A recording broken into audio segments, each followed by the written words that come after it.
The station was louder than her heartbeat, yet all she could hear was the pulse in her ears. 1,000 footsteps scattered across the marble floor. The echo of announcements blurred together, and still she stood, perfectly still, clutching a small suitcase whose handle had begun to fray. Her fingers shook against it, not from the cold draft crawling through the open doors, but from the thought that somewhere among the crowd, eyes were watching her.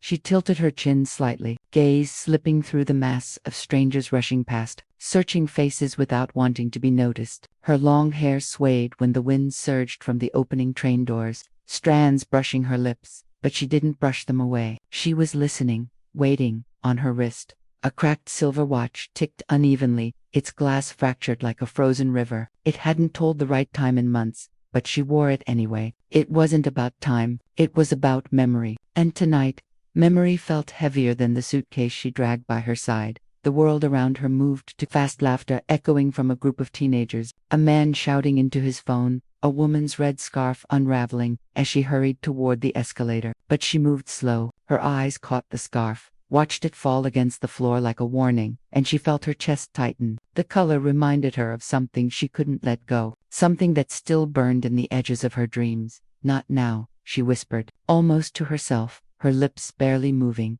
A child tugged at her coat, mistaking her for his mother. She flinched, her breath catching, before the boy's real parent pulled him away. The girl exhaled sharply, pressing a palm against her watch, as if grounding herself in the jagged crack that had once been whole. People surged onto the train, Bafta's brushing against hers, but she didn't move. Not yet. Her suitcase wheels squealed faintly when she shifted her grip, the sound sharp, too sharp in her ears. She swallowed hard. Keep walking.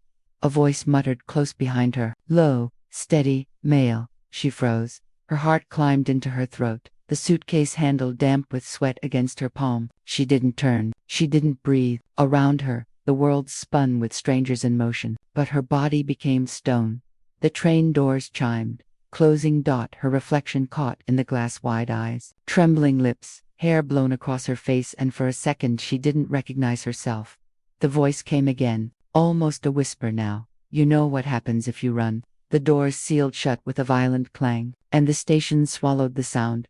She tightened her grip on the cracked watch, pressing it so hard against her wrist it cut into her skin, and forced herself not to look back. The train's roar faded, swallowed by the station's hollow silence. She remained where she was, fingers locked around the frayed handle of her suitcase. Her knuckles whitened, yet she felt nothing, just the cold rush of air from the departing cars brushing her cheeks. The cracked watch pressed hard against her wrist, and her pulse echoed against the broken glass like it was trying to escape. Her mind drifted backward, uninvited. The same watch had once gleamed on her father's arm, back when it still told time, back when the world hadn't fallen apart. She remembered sitting on the porch steps as a child, her knees scraped, watching him fasten it every morning before work. Always know what you carry, he'd said once, handing it to her as a joke when she begged to try it on. She hadn't understood then, but now, the watch clung to her wrist like a reminder she couldn't set down. She shifted her suitcase, the small wheels rattling over the cracks in the tile. That sound tugged at another memory, her, as a girl, dragging her mother's old overnight bag across their living room carpet, pretending she was going somewhere important. Her mother had laughed softly, brushing the hair from her face. Don't rush, she had whispered. The world will wait for you.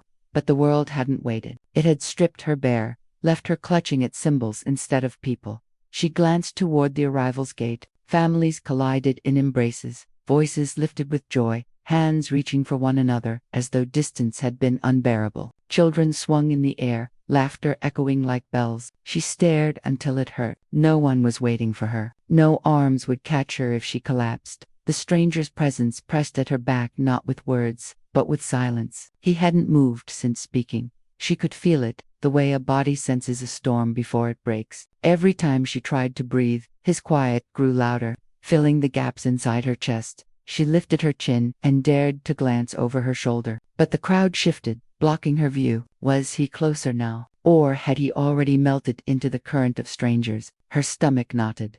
Her suitcase slipped slightly, the handle bending beneath her grip. She bent to steady it, brushing the cracked watch against its leather side. For a second, the reflection in the polished surface caught her own eyes staring back, rimmed red, a question trembling in them. How long can you keep pretending you're strong? Boarding delayed, a voice announced over the intercom, static, cracking the words apart. The sound jolted her upright. She pressed her lips together, forcing her body to move toward the platform, though each step felt borrowed. And then, just before the escalator, she hesitated. The suitcase tilted against her leg, the watch cutting again into her wrist. She turned her head slightly, half expecting a familiar smile, half dreading a stranger's stare. Her breath caught. Someone was waiting. The platform smelled faintly of iron and damp stone, though the sky above hadn't yet broken. Clouds pressed low, thick and restless, as if waiting for a cue to spill. She shifted her suitcase closer, the cracked watch biting into her skin as her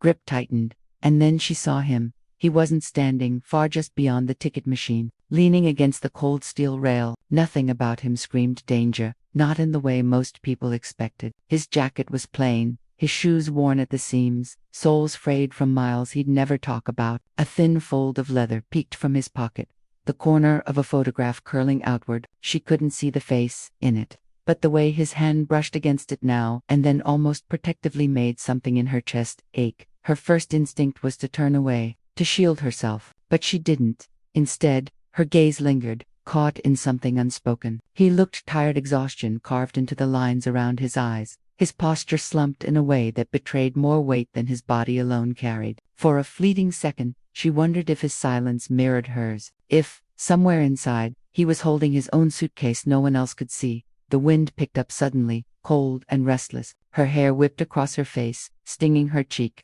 and she felt the air change, the first drops of rain tapping against the platform roof. Thunder growled in the distance, a sound that made the whole station pause. Inside her chest, a similar storm cracked. She needed to leave. She knew she should, and yet her feet rooted themselves, unwilling to obey reason. Each tick of the broken watch reminded her of her father's warning, always know what you carry. But what if what she carried now wasn't only hers? She swallowed hard, eyes flicking once more to the man. He hadn't moved closer, hadn't spoken since that whisper at her back. Still, she felt drawn, as though some invisible mirror had been placed between them. She could see herself in him, worn down, carrying secrets that threatened to split them open, both haunted by something unnamed. Why him? She asked herself silently. The question had no answer, only the hollow echo of her own voice. Rain began to fall harder, sliding down the glass doors of the waiting room, blurring the faces of families still clutching one another. The world outside smeared into gray, as if it, too, couldn't decide where the lines truly were. She gripped the suitcase tighter, her palms slick with sweat. Her body screamed to run, to step into the storm and disappear, but her eyes betrayed her. They kept finding him. The thunder cracked louder, shaking the air, and still, neither of them moved. She almost did it. Her hands slipped from the suitcase handle, legs twitching with the urge to to run down the slick platform stairs and let the storm swallow her whole. Her chest heaved as the rain hammered harder, bouncing against the station roof, drumming louder than her own heartbeat. She turned half away, breath ragged, her hair clinging wet against her face, but then she looked back. He was still there, not chasing, not calling, just standing, the water soaking his shoulders, his shoes darkening with every drop. For the first time, she noticed what dangled from his hand. A watch. Her watch. Not the one on her wrist, but its twin, the very same model, same silver band, uncracked, ticking evenly. He held it as though it had always belonged to him, as though he had been waiting to show her what it looked like whole. Her stomach twisted, and her knees weakened. The world seemed to hush, though the storm outside raged louder. A passerby brushed her shoulder, muttering under their breath, "Don't just stand there, girl." Another man glanced at her suitcase, then at him, shaking his head like he already knew the story and disapproved. She wanted to shout at them, "You don't know anything. You don't know what silence weighs." But her throat locked. The stranger's gaze never broke from hers. His lips parted, but no sound carried. Instead, his hand lifted slightly, holding the unbroken watch higher, letting the overhead lights glint against its face.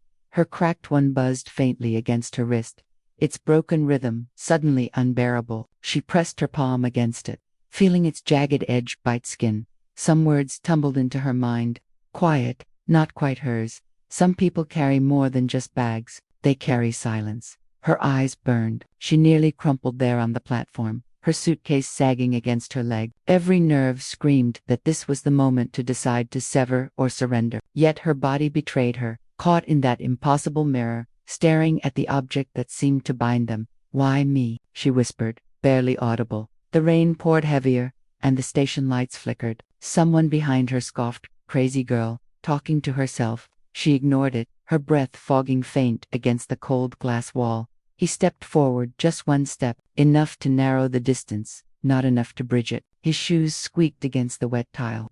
The sound small but searing.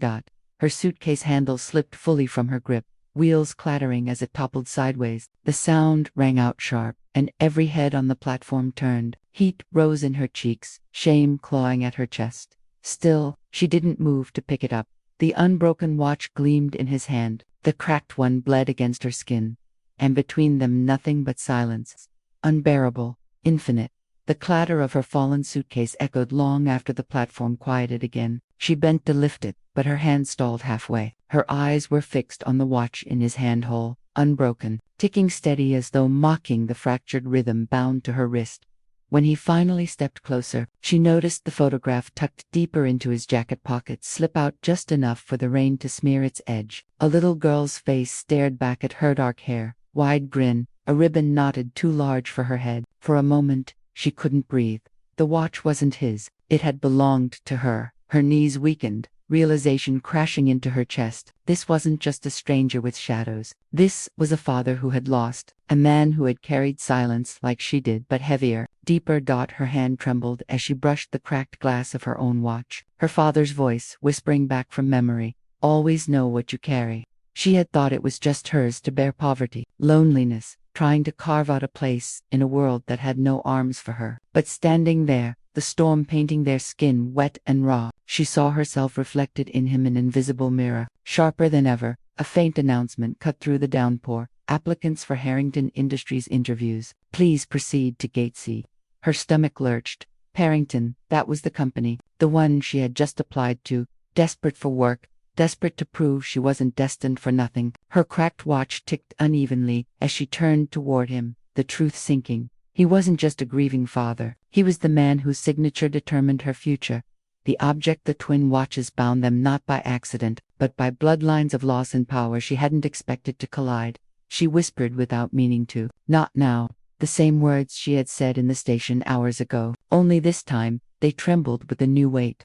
A loop, a warning. He met her eyes, silent, unreadable, rain dripping from his lashes. The photograph sagged in his pocket, curling under the wet. She almost asked about the girl, almost broke into sobs, almost ran, but she didn't, because something in her shifted. There was no going back. Not after seeing herself in him, not after realizing he held both her survival and her undoing in his palm. She straightened, lifted her suitcase, despite its weight, and turned toward Gate C. Each step shook with fear and fire. Behind her, she felt his gaze. Ahead, a door slid open, spilling cold fluorescent light across the floor.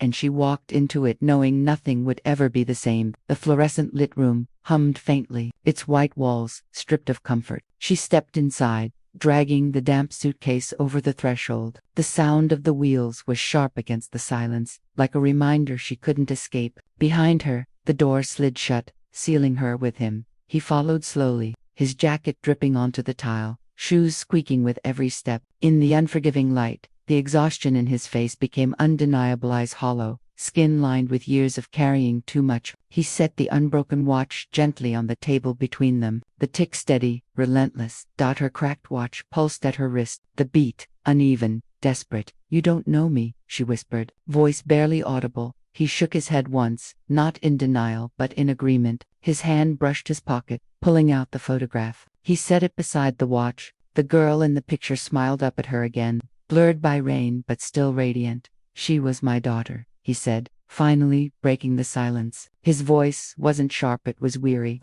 like a man who had repeated those words too many times, to strangers who didn't care. "Gone before her time. She wore this watch the day." He stopped, swallowing the rest. Her throat tightened. She wanted to step back, but instead her body moved forward, as if tethered. "And me?" she asked. "What do you want with me?" His eyes met hers, steady but unreadable. "You look like her. The way you held that broken thing, like it mattered more than your own skin. It's the same way she did. I don't want you. I just couldn't walk away. Her chest caved inward. All this time, she had thought it was about her loneliness, her desperation, her need to prove she mattered. But to him, she was just a reflection, a ghost he couldn't let pass. She reached for her cracked watch, sliding it off her wrist. For the first time, she noticed the faint line of blood where the glass had cut into her skin. The pain had been silent until now. She placed it on the table beside the unbroken one. The two watches facing each other like versions of the same life, one fractured, one whole. Take it, she said. Her voice shook but didn't break. I don't need to carry it anymore. He stared at the object, his fingers trembling before curling away. It's not mine to take, he murmured, and she understood. It wasn't about inheritance. It was about release. She lifted her suitcase again, lighter now, though nothing inside had changed. Something in her had. She stepped toward the door, pausing just long enough to glance at the watches one last time. In the glass panel of the door, her reflection stared back this time, not wide-eyed, not trembling. She almost didn't recognize the strength in it. Outside, the storm had broken, air sharp with rebirth. Families still clung to one another. Strangers still judged with their eyes, but her steps felt steady. She whispered as she left, a truth meant only for herself. Not every stranger you help is meant to stay, but some leave you changed forever. The rain had stopped, leaving the streets slick and shining under the late afternoon sun. She walked alone, suitcase trailing softly behind her, wheels whispering against the wet pavement. Each step felt measured, deliberate, carrying the weight of everything she had left behind and the lightness of everything she had finally let go. Her cracked watch lay in the drawer of her small apartment, the silver face catching the sunlight that filtered through the blinds. She didn't touch it often. It wasn't a trophy. It wasn't a chain. It was memory, a reminder of the storms she had survived, of the invisible mirrors she had met, and of the courage that had been quietly growing inside her all along. She paused at a corner cafe, the smell of coffee and baked bread curling into the air. Couples laughed over steaming cups. Children tugged at their parents' hands. She watched, a faint smile brushing her lips, not lonely but aware. She had once thought connection meant proximity, closeness, the heat of another's presence. Now she understood it differently. Sometimes love is not romance, she murmured softly, the words almost lost in the chatter around her. It's recognition. A gust of wind teased her hair, tangled strands brushing her face. She brushed them back, eyes flicking to the reflection in the cafe window. She looked different now, stronger, quieter, sharper in ways that could not be measured. The world outside still moved recklessly, people carrying burdens she would never fully know, but she had found a rhythm of her own. She thought of him, of the photograph tucked under his watch, the fractured reflection of grief and hope that had collided with her own. She didn't know if she would ever see him again. Perhaps she would, perhaps not. It didn't matter anymore. What mattered was the echo he had left, the silent teaching that carrying pain didn't have to mean breaking, and that sometimes the weight you lift for others can lift you. Her suitcase sat under a street lamp. As she lingered a moment before crossing, the shadows playing across it like memories sliding past without claim. The cracked watch sat quietly in the drawer back home, its ticking faint, patient, waiting for her to remember the lessons it held. She inhaled deeply, letting the city breathe around her, and took her first step forward, not hurried, not reckless, but alive. And as the sunlight fractured across the puddles at her feet, she whispered to no one in particular, not every ending is closure. Some endings are just the beginning of seeing the world, and yourself, anew.